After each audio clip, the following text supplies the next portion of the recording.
Hello दोस्तों, हम लोग फिर से शुरू करने वाले हैं क्लॉक और एपिसोड थर्ड। पिछले टर्म पे जैसा कि हमने पढ़ा था कि 90 डिग्री का कोण, ठीक, 90 डिग्री कोण में हमने दो क्वेश्चन आपको बताए थे, ठीक है ना। 90 डिग्री के कोण में दो क्वेश्चन हो गए थे। आज इसके आगे करेंगे हम लोग, ठीक है ना।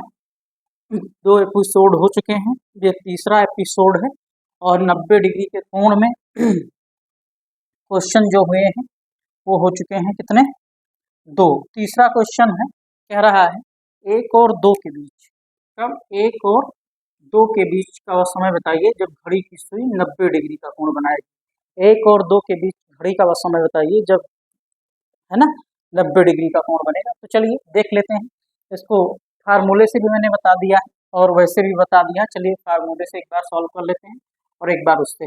यम equal to 2/11 T1 into 30 plus एक बार थीटा रहेगा 90 डिग्री, आगे कर लेंगे थीटा, और यम equal to 2/11 T1 into 30 minus theta रहेगा, ठीक है ना। चलिए देखते हैं। यम इक्वल टू 2/11, T1 की वैल्यू कितनी है, एक, 1 इंटू 30 प्लस 90 हो जाएगा यहाँ पे। यम इक्वल टू 2/11, T1 की वैल्यू 1 है इंटू 30 माइनस 90, ठीक है। तो एक बार प्लस हो जाएगा, एक बार माइनस हो जाएगा। चलिए अब देख लेते हैं। एक बार हमने प्लस के दो टाइम होते हैं, दो बार समकोण बनता है। तो यम बराबर 2/11, 30 एकम 30 और 90, ठीक है। कितना होता है 120, 120 दुना 240/11, है ना। 240/11, या इसको जो सॉल्व करेंगे तो 11 दुना 22 हो जाता है, 20 यहाँ 11 एकम 11, ठीक है ना। 20 हो जाएगा, 11 एकम 11, 9 बचेगा, 9 बचे 11, ठीक है ना मिनट। तो जो समय होगा 1 बजकर 21 सही 9/11 का एक समय होगा, ठीक है। अगला देखेंगे, यम इक्वल टू 2/11, ठीक है ना। यम इक्वल टू 2/11 T1 T1 30। अब देखो 30 में से 90 कैसे माइनस होगा। 30 में से जब 90 माइनस करेंगे तो क्या आएगा, -60, ठीक है ना। और -60 क्या करेंगे, 360, जैसे -60 आएगा, यहाँ पर -60 आएगा तो क्या करेंगे, 360, 360 होता है ना, -60 में वैल्यू आ रही है तो 360 में क्या करेंगे, -60, ठीक है ना। तो 360 में से क्या हो जाएगा, 360, है ना, सॉरी अभी बाद में कर लेते हैं, ठीक है। यहाँ पर हो जाएगा आपका सही है 360 -60, ठीक है ना। 300 सही है, कर लेते हैं, ठीक है। अभी 360 है और 360 में क्या है, 360 में क्या करेंगे, प्लस ये माइनस में है ना, -60, ठीक है ना। तो अर्थात प्लस माइनस क्या हो जाएगा, माइनस हो जाएगा, प्लस का गुणा होगा अंदर, प्लस माइनस माइनस हो जाएगा, कितना बचेगा, यम बराबर 2/11। ये 360 में से प्लस माइनस माइनस हो जाएगा, है ना।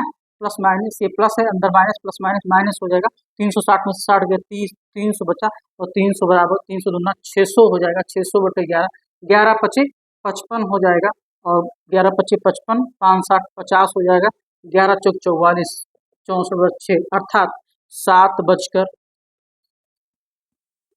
64 सही 6/11 का समय होगा, ठीक है ना। 7 बजकर 64 से 6/11, अर्थात 7 बजकर 54 सही 6/11 का समय होगा। तो यहाँ पर ये दो तरीके से आपने देखा, अर्थात फार्मूला जो लगा, तो एक तो आया 1 बजकर 21 सही 9/11, और दूसरा आया 7 बजकर 54 सही 6/11। तो ये तो फार्मूले से हो गया, जल्दी से स्क्रीनशॉट कर लीजिएगा आप लोग, ठीक है ना। ये फार्मूले से हो गया, ठीक है ना। अब देखेंगे इसको ट्रिक से। चलिए ट्रिक कराते हैं। ट्रिक क्या कह रहा है, कह रहा है एक और दो के बीच, मैंने बताया है 90 डिग्री का जो कोण बनता है वो, अर्थात उसके दो बेस होते हैं, 9 और 3, ये लिखा हुआ है। 3 और 4, 9 और 10 के बीच में केवल एक बार बनता है। मैंने कहा जो अपवाद होगा वही होगा, तो यहाँ पर 9 हो जाएगा बेस के रूप में, यहाँ पे क्या हो जाएगा 3 हो जाएगा, तो 60/11 गुणे यूनिट, 60/11 गुणे यूनिट हो जाएगा। इधर भी 60/11 गुणे यूनिट हो जाएगा, ठीक है ना। तो 60/11 गुणे यूनिट हो जाएगा, तो 60/11, 60/11। अब 9 से 1 तक कितने यूनिट, 9 से 10, 1 2 3 4, 4 यूनिट हो जाएगा। और ये 60/11, यहाँ क्या है 3, तो कितने यूनिट हो जाएगा, 1 2 3 4 5 6, ठीक है ना। अर्थात सॉरी 9 से 11, 9 से 1, आज मिस्टेक हो, देखिए हमसे ही कुछ कंफ्यूज।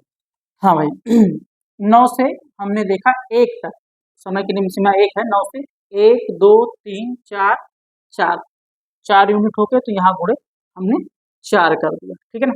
अब 3 से देखेंगे कब तक, 1 तक, 3 से 4, 1 2 3 4 5 6 7 8 9 10, 10 हो जाएगा, तो 6 चौके 24, 240/11 हो जाएगा, और 6 दहम 60, 600/11 हो जाएगा, ठीक है ना। तो एक जो हो जाएगा वो 1:240 है, इसको गुणा कर दी, 11 दूना 22 हो जाएगा, ठीक है, 20, 11 का नम 11, ठीक है ना, 21 सही 9/11 मिनट हो जाएगा। एक तो 1:21 सही 9/11 मिनट हो जाएगा। और दूसरा जो होगा ये क्या हो जाएगा, 11×3 = 33, 11×3 = 33 हो जाएगा, सॉरी 11×3 = 33 क्यों होगा, 11×5 = 55 होगा, 11×5 = 55 हो जाएगा, 50 है, 11×4 = 44 हो जाएगा, 6, अर्थात 54 सही 6/11 मिनट, अर्थात 1:54 सही 6/11 मिनट हो जाएगा। तो दो टाइम निकल के आया, एक तो 1:21 सही 9/11 मिनट का समय आया, और 1:54 सही 6/11 मिनट, दो टाइम निकल के आया है। एक और ये ट्रिक्स है, यहाँ पर 60/11 गुणे यूनिट किया, 9 बेस के रूप में, 3 बेस के रूप में, इसको मैं पहले ही बता चुका हूँ, जल्दी से लगा लीजिए, स्क्रीनशॉट कर लीजिए भाई इसका, ठीक है ना। तो आई होप आप 90 डिग्री भी समझ गए होंगे। तो 3 प्रकार के कोण की मैंने बात की, 3 प्रकार के कोण बनते हैं घड़ी के दोनों सुइयों के बीच, घंटे और मिनट की सुई के बीच कौन कौन से कोण बनते हैं भाई, अर्थात एक तो कोण बनता है 0 डिग्री का, एपिसोड में मैंने पढ़ा दिया है, 180 डिग्री का वो भी पढ़ा दिया है, 90 डिग्री का वो भी कुछ बता दिया था, पहले कुछ बता था उसको भी आज करिए। तो 3 प्रकार के कोण बनते हैं, पूरी डिटेल पहले, इसके पहले मैंने बता दी, घड़ी की प्रवृत्तियों के बारे में बता दी है, और घड़ी के कुछ बेसिक कॉन्सेप्ट जो थे वो बता दिए, फार्मूला, ठीक है ना। ये सारी चीजें हो गई, हम आगे बढ़ते हैं। अब इसके आगे हम लोग बढ़ेंगे, इसके आगे घड़ी में हम लोग पढ़ेंगे मिरर इमेज टाइम। क्या पढ़ेंगे, मिरर इमेज टाइम, दर्पण प्रतिबिंब समय, mirror image time, mirror image time, इसे क्या बोलते हैं, दर्पण प्रतिबिंब समय, क्या बोलते हैं इसे, दर्पण प्रतिबिंब समय, मिरर इमेज टाइम, दर्पण प्रतिबिंब समय। अब देखो मिरर इमेज टाइम, दर्पण प्रतिबिंब समय क्या, दर्पण की स्थिति दो प्रकार की होती है, दो प्रकार के दर्पण रखे जाते हैं, दर्पण दो प्रकार, एक तो वर्टिकल, एक हॉरिजॉन्टल, ठीक है ना। दर्पण की स्थिति दो प्रकार से होती है, एक वर्टिकल होती है, एक horizontal.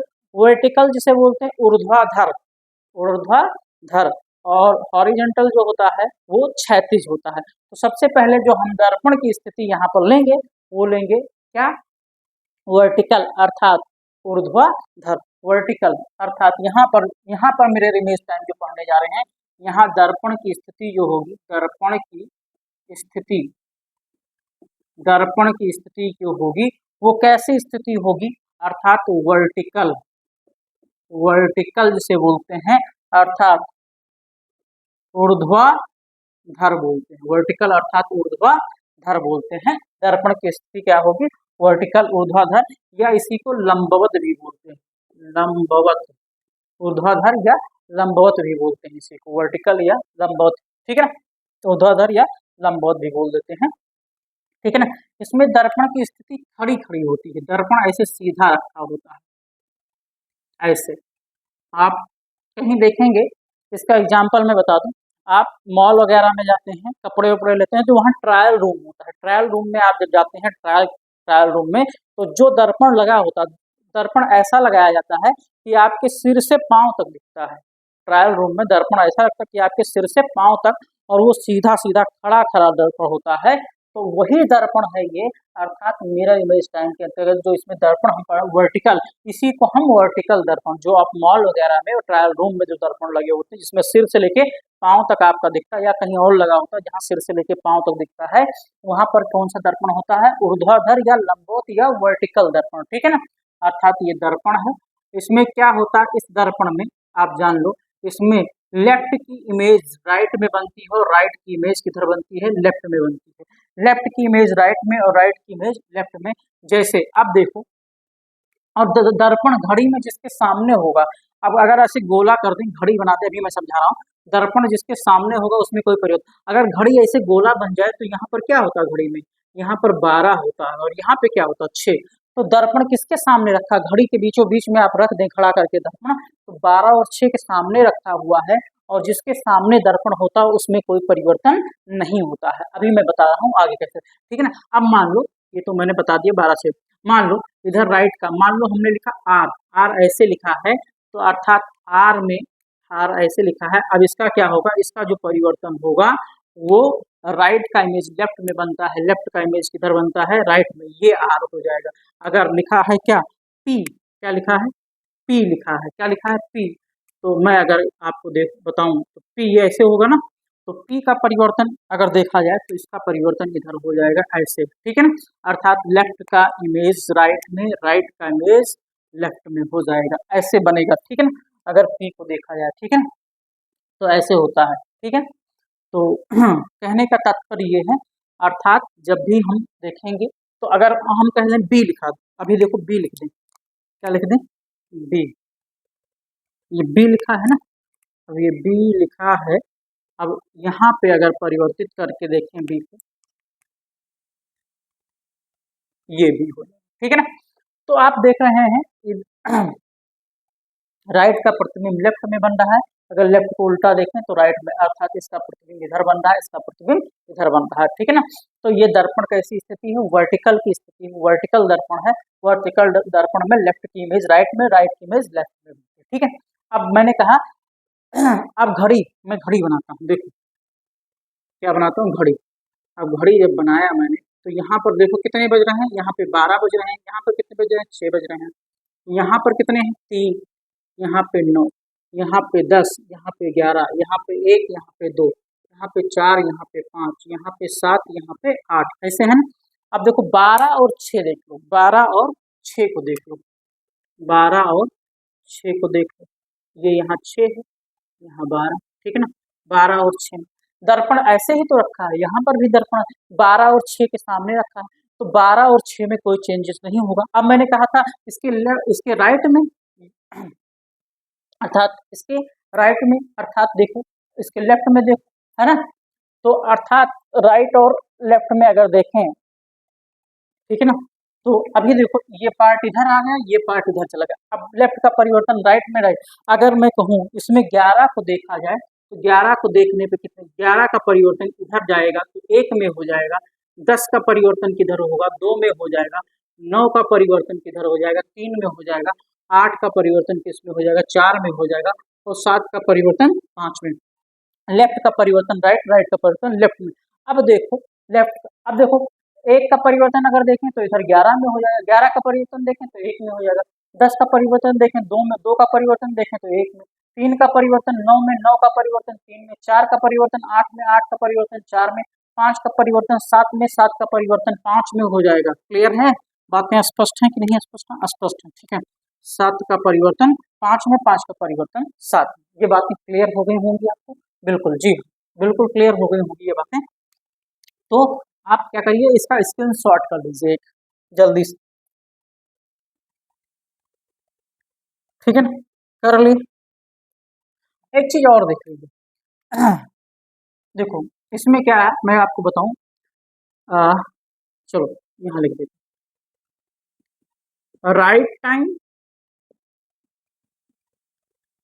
Plus mirror image time लिखा है, mirror image time MIT mirror. Right time plus mirror image time is equal to 12 होता है, किसके होता है 12 के बराबर। राइट टाइम और मिरर इमेज टाइम किसके बराबर होता है 12 के बराबर। अब राइट टाइम क्या है इसमें, राइट टाइम और मिरर, मान लीजिए किसी घड़ी में 8 बज रहे हैं, क्या बज रहे हैं 8 बज रहे हैं, तो इसका दर्पण प्रतिबिंब समय क्या होगा, दर्पण प्रतिबिंब हम यक्स मान लेते हैं बराबर 12, तो हमको नहीं पता है भाई। आप क्या करेंगे, यक्स बराबर क्या हो जाएगा 12 माइनस 8, और 12 से जब 8 माइनस होगा तो कितना बचेगा 4 बचेगा। और आप देखो 8 का परिवर्तन किसमें हो रहा है 4 में हो रहा है, और 8 और 4 कितना होता है 12 होता है ना। तो इस तरीके से 4 आ गया। दूसरी चीज, इन दोनों का योग किसके बराबर हो 12। अब जैसे यहाँ पे 8 दिया हुआ था है ना, यहाँ पर क्या था राइट टाइम जो दिया था वो 8 दिया हुआ था, यहाँ पर इसका योग जो है वो किसके बराबर है 12। तो 8 में कितना जोड़ दें 12 हो जाए भाई, 8 और 4, 8 में 4 जोड़ दें तो 12। तो इस तरीके से भी निकल सकता है मिरर इमेज टाइम। कभी आपको मिरर इमेज टाइम दे दे कि 4 दिया हुआ है और 12 बज रहे हैं तो किसको 8 हो जाएगा। तो right time plus mirror image time अर्थात वास्तविक समय प्लस दर्पण प्रतिबिंब समय, वास्तविक समय प्लस दर्पण प्रतिबिंब समय किसके बराबर होता है 12 के बराबर होता है। बातें क्लियर है भाई, है ना। राइट टाइम प्लस दर्पण प्रतिबिंब समय का योग जो होगा वो किसके बराबर होगा 12 के बराबर होगा। ठीक है ना, क्लियर है, स्क्रीनशॉट कर लीजिए आप लोग। आई होप आपको चीजें समझ में आ गई होंगी। ठीक है, जहां कहीं भी दिक्कत हो रही होगी कमेंट करके जरूर बताइए। ठीक है, वैसे आपको दिक्कत होगी नहीं। चलिए अब इनके क्वेश्चंस हम करते हैं। अर्थात दर्पण प्रतिबिंब समय मिरर इमेज टाइम में दर्पण की स्थिति कैसी है, ऊर्ध्वाधर अर्थात वर्टिकल है, ऊर्ध्वाधर दर्पण की स्थिति कैसी है ऊर्ध्वाधर अर्थात वर्टिकल या लंबवत है। अब देखते हैं क्या होगा, अब देखते हैं क्या होगा। मान लीजिए हम पहले 3 प्रकार के क्वेश्चन इसमें निकलेंगे। एक तो निकलेगा जिसमें केवल आवर दिया हो, जो अभी तक मैंने अभी डायग्राम बनाया था यहाँ घड़ी वाला, उसमें केवल आवर दिया हो। अब आवर के साथ मिनट भी दिया जाता है, आवर प्लस मिनट दिया जाता है, और फिर आवर के साथ मिनट प्लस सेकंड भी दिया जाता है। ये दर्पण की स्थिति खड़ी खड़ी है, खड़ी खड़ी है, और जिसकी ऊंचाई होती है, जिसकी ऊंचाई होती है वो 3D चीजें होती है। कितनी 3D होती है, 3 डायमेंशनल होती है। 3 डायमेंशनल मतलब होता है लंबाई चौड़ाई और ऊंचाई तीनों, जिसका हम आयतन निकालते हैं लगभग लगभग, है ना। अर्थात वो होता है लंबाई चौड़ाई और ऊंचाई वैल्यूम, है ना, अर्थात जिसकी ऊंचाई तो 3D है। तो इसमें तीनों चीजें, अर्थात आपको आवर निकालना, आवर के साथ मिनट भी दिया जाएगा, आवर मिनट और सेकंड तीनों दिया जाएगा। खैर देखते हैं हम लोग, जैसे पहले हम आवर वाला निकालते हैं, सिर्फ आवर वाला निकालते हैं। कहा जा रहा है यदि किसी घड़ी में, यदि किसी घड़ी में 4 बज रहे हैं, कितने बज रहे हैं, यदि किसी घड़ी में, यदि किसी घड़ी में 4 बज रहे हैं, बज रहे हैं, और इसे, और इसे किसी घड़ी में 4 बज रहे हैं और इसे, यदि किसी घड़ी में 4 बज रहे हैं और इसे लंबवत दर्पण में, लंबवत दर्पण में किसमें वर्टिकल, इसे वर्टिकल यहाँ मैं लिख दिया रहा वर्टिकल दर्पण में देखने पर, वर्टिकल दर्पण में देखने पर कितना बजता, कितना बजता, कितना बजता हुआ प्रतीत होगा, है ना, कितना बजता हुआ प्रतीत होगा। ठीक है ना। अब देखो 4 बज रहे हैं, क्या बज रहे हैं 4 बज रहे हैं, और दर्पण कैसा है लंबवत है। तो यहाँ पर सिर्फ 4 दिया गया है, 4 मतलब आवर दिया गया है, क्या दिया गया है ओनली आवर। और जब आवर दिया गया होता है तो हम इसे क्या करते हैं 12 से माइनस करते हैं, किससे माइनस करते हैं 12 से घटाते हैं जब आवर दिया गया होता है। तो चलिए देखिए, जब आवर दिया गया होता है तो इसे हम सिर्फ 12 से घटाते हैं। अब देखो किसी घड़ी में 4 बज रहे हैं, हम 4 बज रहे हैं तो हम क्या करेंगे 12 से घटा देंगे, 4 को क्या करेंगे माइनस कर देंगे। ठीक है ना। तो 12 से अगर 4 घटाएंगे तो क्या आएगा 8 आएगा। तो उसमें किसी घड़ी में अगर 4 बज रहे हैं और इसे वर्टिकल दर्पण में देखा जाए, देखने पर कितने बजता हुआ प्रतीत होगा, तो 8 बजता हुआ मैंने बताया है। 8 और 4 12 होता, 8 का परिवर्तन किसमें होता 4 में, और 4 का परिवर्तन किसमें होता 8 में। दूसरा क्वेश्चन इसी में ले लेते हैं, यदि किसी घड़ी में, यदि किसी घड़ी में अर्थात यदि किसी घड़ी में 1 बज रहे हैं, कितने बज रहे हैं, यहाँ पर 4 के बजाय हम 1 कर दे रहे हैं। यदि किसी घड़ी में कितना बज रहा है भाई 1 बज रहा है, कितना बज रहा है, 1 बज रहा है। यदि किसी घड़ी में 1 बज रहा है और इसे वर्टिकल दर्पण में देखा जाए तो कितना बजता हो प्रतीत होगा। फिर हम क्या करेंगे, 12 से क्या करेंगे, 1 को घटा देंगे, 12 से 1 को घटा दो तो क्या आएगा, 11। हमने बताया था 11। बातें स्पष्ट हैं, क्लियर हैं, दोनों चीजें क्लियर हो गई होंगी। एक में तो 8 आएगा और एक में क्या आएगा, 11 आएगा। ठीक है ना भाई। दूसरे क्वेश्चन की तरफ बढ़ते हैं। आवर हो गया, अब दूसरा जो है आवर और मिनट, ये लेंगे आवर मिनट। ठीक है ना। आवर और मिनट अगर दोनों दिया जाता है तो इसे क्या करेंगे, 11:60 से घटाएंगे। किससे घटाएंगे, 11:60 से। 11:60 मतलब ये भी तो 12 है, 11:60 क्या है, 11:60। 11:60 मतलब यहाँ 12 से हमने 1 घंटे निकाला और 1 घंटे को कन्वर्ट कर दिया किसमें, मिनट में, तो 11:60 मतलब ये भी 12 है। ठीक है। अब कह रहा है क्वेश्चन, दूसरा क्वेश्चन अगर देखें, यदि किसी घड़ी में 4:22 हो रहे हैं, कितने हो रहे हैं, 4:22 हो रहे हैं, 22 मिनट है, 4:22 हो रहे हैं और इसे वर्टिकल दर्पण में देखा जाए तो कितना बचता हो प्रतीत, 4:22 है तो 4:22 को किससे घटाएंगे, 11:60 से। 11:60 से 4:22 को घटा देंगे भाई, 11:60 से 4:22 घटा दो तो 60 में से 22 घटाओ, 10 में से 2 गया 8 बचा, और यहाँ 5 में से 2 गया 3 बचा, 5 में से 2 गया कितना बचा, 3 बचा, और ये हो गया है ना। और 11 से 4 घटा दो, 11 से 4 घटा दो, 11 से 4 घटेगा कितना आएगा भाई, 7 आएगा, 7। 7:38। यदि किसी घड़ी में 4:22 हो रहे हैं और उसे वर्टिकल दर्पण में देखा जाए तो कितना बचता हुआ प्रतीत होगा, तो 11:60 से 4:22 को घटा देंगे, 7:38 हो जाएगा। क्लियर है भाई। चलिए इसी में एक क्वेश्चन जल्दी से स्क्रीनशॉट कर लीजिएगा भाई, है ना कर लीजिएगा। एक क्वेश्चन और देखते हैं। यदि किसी घड़ी में 9:43 9:43 तो इसे वर्टिकल दर्पण में देखने पर कितना बचता हुआ प्रतीत होगा। तो 9:43 है, इसको हम क्या करेंगे, 11:60 से घटाएंगे, 11:60 से घटा देंगे 9:43 को। ठीक है ना, 9:43 को 11:60 से घटा देंगे तो ये 6, यहाँ क्या है 10, 10 में से 3 गए कितना बचा, 7 बचा, और 5 में से 4 गया 1 बचा। अब देखो 11 में से 9 घटा दो, 11 में से कितना घटा दो, 9 घटा दो, और 11 में से 9 गए तो क्या कितना बचा, 2, तो 2:17 हो जाएगा, 2 बजकर कितना मिनट हो जाएगा, 17 मिनट। बातें क्लियर हैं भाई। देखो अर्थात किसी घड़ी में 9:43 हो रहा है और इसे वर्टिकल दर्पण में देखने पर कितना बचता हुआ प्रतीत होगा, तो 11:60 से 9:43 घटा देंगे, 2:17 हो जाएगा। कितना हो जाएगा, 2:17। बातें क्लियर हैं, स्पष्ट हैं, कोई डाउट तो नहीं। ठीक है, चलिए अब हम आते हैं इसके थर्ड वाले पॉइंट पर। थर्ड पॉइंट क्या है, तीसरे नंबर पे, और तीसरा नंबर है जिसमें आवर, मिनट और सेकंड को भी शामिल किया जाएगा, और जिसमें ये तीनों दिया होगा उसे हम क्या करेंगे, 11:59:60 से घटा देंगे। 11:59:60 क्या है भाई, 11:60 यहाँ थे, इसमें से 1 मिनट निकाल दो तो कितने बचे, 59 मिनट, और 1 मिनट जो लिए उसको सेकंड में कन्वर्ट कर दो तो 60 सेकंड हो जाएंगे, मतलब 12 ये भी लिखा हुआ, 12 ये भी। अब कह रहा है यदि किसी घड़ी में 5:22 कितना हो रहा है, किसी घड़ी में 5:22 का समय हो रहा है, 5:22 का समय हो रहा है। ये 5 बजकर लिखा हुआ है 22 मिनट और 49 सेकंड।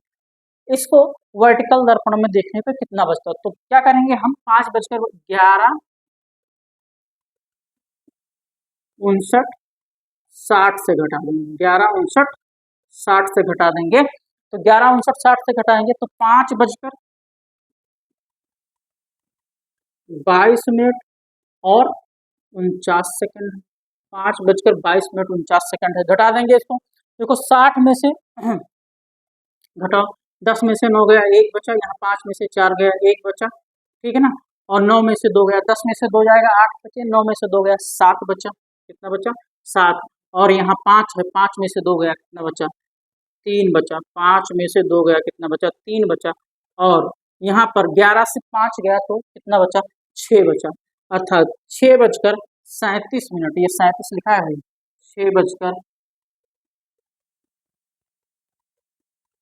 6:37 हो जाएगा। क्लियर है ना, 6:37 और 11 सेकेंड हो जाएगा। बातें क्लियर है? तो ये वाला देख लीजिएगा, आप लोग स्क्रीनशॉट कर सकते हैं, है ना। तो एक क्वेश्चन और करेंगे इसमें, है ना। कह रहा है यदि किसी घड़ी में 2:42 यदि किसी घड़ी में 2:42 कोई घड़ी है जिसमें 2:42 हो रहा है। यदि किसी घड़ी में 2:42 का समय हो रहा है, इसे वर्टिकल दर्पण में देखने पर कितना बजता हुआ प्रतीत होगा। तो इसको क्या करेंगे, 11:59:60 से घटा देंगे, 11:59:60 से घटा देंगे। अब 11:59:60 से घटा देंगे तो 2:42 है। तो देखो इसमें से 2:42 और 21 घटा दो, 60 है, 60 में से 6 से 1 इधर गया, 6 से 1 गया इधर, क्या हो जाएगा 10, 10 में से 1 गया कितना बचा 9, और ये 5, 5 में से 2 गया कितना बचा, 5 में से 2 गया 3, ठीक है ना। 5 में से 2 जाएगा कितना बचेगा, 3 बचेगा, और 9 है, 9 में से 2 जाएगा तो बचेगा 7, और 5 में से 4 जाएगा बचेगा 1, और यहाँ पर देख लो 11 से 2 घटा दो, 9 बचेगा, 9:17:39, ठीक है ना, 9:17:39। तो तीनों टाइप के क्वेश्चन आपके सामने हैं। एक पहला जो मैंने बताया उसमें सिर्फ ओनली आवर से सिर्फ घंटे दिए हुए हैं, दूसरा जो बताया उसमें आवर और मिनट दोनों दिए हुए हैं, घंटे और मिनट, और तीसरा जो बताया आवर, मिनट और सेकंड, ये तीनों दिए हुए हैं, तीनों है आपके सामने, ठीक है ना। तो आप स्क्रीनशॉट कर सकते हैं इसका तीनों। आई होप आपको क्लियर हो गया हो, ठीक है ना। चलिए, हो गया, ठीक। अब आपके दिमाग में एक चीज और आ रही होगी, मैं वो भी आपका कंफ्यूजन दूर कर दे रहा हूँ, जो आपके दिमाग में आ रही है वो आपको आ रही होगी कि 12 से ऊपर का समय होगा तो क्या करेंगे, है ना। 12 से ऊपर का समय होगा तो क्या करेंगे। मान लो कह दिया किसी घड़ी में 12:22 का समय हो रहा है, किसी घड़ी में कितना हो रहा है, 12:22 का समय हो रहा है, और इसे इसे ऊर्ध्वाधर दर्पण या लंबोदर दर्पण में देखा जाए तो कितना बजता हुआ प्रतीत होगा। तो जहां पर 12:22 हो रहा है वहां पर क्या करेंगे, 12 का मतलब क्या हो जाता है, 0 हो जाता है। जहां 12 होगा 0:22 हो रहा है, 12 क्या 12 को जब पहुंचती है क्या हो जाएगा, 0 हो जाएगा, 12:22 हो रहा है। मतलब अब इसको क्या करेंगे, इसी को 11:60 से घटा दो, 11:60 से क्या करेंगे, 0:22 को घटा देंगे, 10 से 2 गया 8 बचा, और यहाँ 5 से 2 गया 3 बचा, और यहाँ 11 हो जाएगा, 11:38 का समय हो जाएगा। क्या हो जाएगा, 11:38 का समय हो जाएगा। और आपको चेक करना है तो इसको चेक कर लीजिए भाई, 11:38 है, इसको चेक कर लीजिए। इसको अगर इसमें 11:60 में जोड़ दोगे तो चीजें आपको आ जाएंगी, तो चेक कर लीजिए। 11:60 है ना, 11:60 है, तो इसमें से घटा दो, इसको 11:60 से इसको घटा दो, यही बच जाएगा। 11:60 से अगर इसको घटा देते हैं तो यही देख लो, 11:60 से 11:38 को घटाओ, 11:38 को घटाओ कितना आएगा, 10 से 8 गए 2 बचे, 5 से 3 गए 2 बचे, और 11 से 11 गए 0। देखो आ गया कि नहीं आ गया। मतलब 12:22 को क्या करेगा, 0:22, 12 पे आएगा, 12 मतलब 0 हो जाएगा, 12 से कम होगा 12 से ज्यादा होगा अलग बात, 12 से कम होगा 0 हो जाएगा, मतलब 12 पे आएगा तो 0 हो जाएगा। तो यहाँ पर आप देखिए घटाए 11:38 आया, और 11:60 से 11:38 को घटा के देखो 0:22 आ जाएगा, ठीक है ना। ये भी कंफ्यूजन आपका दूर हो गया, ठीक है ना। डिजिटल क्लॉक अगर आप देखेंगे तो डिजिटल क्लॉक में कभी 12 नहीं बजते हैं, 12 बजने के स्थान पे वहां पर क्या होता है, 12 को हम 00 कर देते हैं, वहां पर 00। रेलवे के स्टेशन पे आप देखो 12 डिजिटल जो होता है उसमें क्या होगा 0 0 मिल जाता है, ठीक है ना। ये बातें भी आपका कॉन्सेप्ट क्लियर हो गया। तो ये था दर्पण की स्थिति अगर वर्टिकल है तो, वर्टिकल दर्पण है तो हम क्या करेंगे, तो वर्टिकल दर्पण पे मैंने सारी चीजें आपको बता दी, ठीक है ना। दूसरा जो दर्पण बनता है, दर्पण की जो दूसरी स्थिति होती है उसको देख लेते हैं। दर्पण की जो दूसरी स्थिति होती है अर्थात वहां पर जो दर्पण प्रतिबिंब होता है वहां दर्पण की जो स्थिति होती है, दर्पण की स्थिति, दर्पण की स्थिति जो वहां पर दर्पण की स्थिति होती है वो दर्पण की स्थिति क्या होती है, हॉरिजेंटल होती है। कौन सी होती है, हॉरिजेंटल होती है। दर्पण की स्थिति कैसी होती है, हॉरिजेंटल। हॉरिजेंटल का मतलब होता है क्षैतिज। दर्पण कैसा होगा, क्षैतिज अवस्था में होगा। हॉरिजेंटल मतलब क्षैतिज अवस्था में दर्पण होगा, क्षैतिज होता है। क्षैतिज मतलब दर्पण ऐसे होगा, दर्पण की स्थिति ऐसे होगी। अब इसमें क्या होता है, इसी को जब हॉरिजेंटल दर्पण होता है, जब आप कहाँ जाएं, नाई की दुकान पे जाएं या ब्यूटी पार्लर वगैरह में जाते हैं तो वहां पे जो दर्पण मिलता है वहां पर आपका पूरा सर से लेके पांव तक नहीं दिखता है, सिर्फ आपका फेस दिखता है थोड़ा सा, है ना, मतलब फेस दिखता है। जब जहाँ आप ब्यूटी पार्लर जाएं या जो गर्ल्स हैं ब्यूटी पार्लर से जाती हैं, बॉयज मेंस पार्लर्स बोलते हैं उसे, या नाई की दुकान पे जाएं तो वहां पे जो शीशा लगा होता है, दर्पण लगा, वो कैसा होता है, वो हॉरिजेंटल क्षैतिज होता है। अर्थात वहां पर क्या होता है, इस दर्पण में क्या होता है, यहाँ ऊपर का प्रतिबिंब नीचे बनता है और नीचे का प्रतिबिंब क्या होता है, ऊपर बनता है। ऊपर का प्रतिबिंब नीचे और नीचे का, अगर घड़ी देखा जाए, इसमें घड़ी बनाई जाए, ये घड़ी बनाया जाए, यहाँ पर 12 है, यहाँ पे 6 है, यहाँ पे 3 है, यहाँ पर 9 है, 10 11 1 2 4 5 7 8। अब यहाँ देखो दर्पण किसके सामने है, 9 और 3 के सामने। दर्पण जिसके सामने होता है घड़ी में उसमें कोई परिवर्तन नहीं। इसमें क्या होता है, ऊपर का परिवर्तन नीचे और नीचे का परिवर्तन क्या होता है, ऊपर होता है, ठीक है ना। मान लो यहाँ पर हमने लिख दिया यम, क्या लिख दिया, यम, तो यहाँ पर क्या होगा, यम ऐसे हो जाएगा क्या, डब्लू, एम डब्लू हो जाएगा, ठीक है ना। ऊपर का परिवर्तन नीचे, नीचे का परिवर्तन, मान लीजिए हमने ये बना दिया कोण, तो ये वाला कहाँ आ जाएगा, ऊपर आएगा, और ये कहाँ चला जाएगा, नीचे। क्लियर है, ये बातें स्पष्ट हैं कि नहीं स्पष्ट है, ठीक है ना। हमने यहाँ पर लिख दिया पी, तो ऊपर का परिवर्तन नीचे और नीचे का परिवर्तन ऊपर हो जाएगा, ये पी हो जाएगा, ठीक, ऐसे। क्लियर है, तो यहाँ पर ऊपर का परिवर्तन नीचे, नीचे का परिवर्तन ऊपर होता है। इसकी स्थिति कैसे होती है, अर्थात इसकी स्थिति क्षैतिज होती है। कैसी होती है, क्षैतिज। और पानी कैसे बहता है, क्षैतिज होता है। यहाँ पर हम सेकंड नहीं निकालते, यहाँ पर हम आवर और मिनट दो ही निकलता है, क्योंकि पानी जो होता है, पानी की ऊंचाई नहीं होती, पानी का क्या होता है, हम पानी कितने क्षेत्रफल में फैला हुआ है, पानी कितने क्षेत्रफल, लंबाई और चौड़ाई। अर्थात किसी तालाब में, किसी नदी में, तालाब कह लें, नदी कह लें, या स्विमिंग पूल कह लें, उसमें जो पानी फैला होता है उसकी लंबाई और चौड़ाई, उसका एरिया होता है, क्षेत्रफल, और ये 2 डायमेंशनल होता है, 2 डायमेंशनल निकालते हैं ना। इसीलिए यहाँ पर इसको हम, पानी जो होता है वो क्षैतिज अवस्था में, जहाँ भी होता है वो क्षैतिज अवस्था में होता है, ना कि सीधी अवस्था में नहीं होता। इसके पहले हॉरिजेंटल नहीं होता, वो क्या होता है, सॉरी, वर्टिकल नहीं होता है, वो क्या होता है, हॉरिजेंटल, मतलब क्षैतिज अवस्था में होता है। और इसीलिए इस दर्पण की स्थिति जब हॉरिजेंटल होती है, क्षैतिज, तो इसे एक नाम और जल प्रतिबिंब समय, जल प्रतिबिंब समय, जल प्रतिबिंब समय, अर्थात इसे वाटर इमेज टाइम बोलते हैं। क्या बोलते हैं, वाटर इमेज टाइम, WIT हमने लिख दिया है, वाटर इमेज टाइम, WIT लिख दिया, ठीक है ना। ऊपर का प्रतिबिंब नीचे बनेगा और नीचे का प्रतिबिंब ऊपर। अब देखो यहाँ पर जस्ट 10 का कन्वर्जन किस में होगा, 8 में हो जाएगा, 11 का कन्वर्जन किस में हो जाएगा, 7 में हो जाएगा, 12 का कन्वर्जन 6 में हो जाएगा, 1 का कन्वर्जन 5 में हो जाएगा, 2 का कन्वर्जन 4 में हो जाएगा, ठीक है ना। अब देखें 8 का कन्वर्जन 10 में, 7 का कन्वर्जन 11 में, 6 का कन्वर्जन 12 में, 5 का कन्वर्जन 1 में, और 4 का कन्वर्जन 2 में हो जाएगा, ठीक है ना। तो अर्थात यहाँ पर ये होता है, तो ऊपर इसी को हम जल प्रतिबिंब समय बोलते हैं। तो ये ध्यान रखिएगा, जब दर्पण की स्थिति क्षैतिज होती है अर्थात हॉरिजॉन्टल, उसी को हम जल प्रतिबिंब समय के नाम से भी जानते हैं। तो इसका स्क्रीनशॉट कर लीजिएगा जल्दी से आप लोग, ठीक है।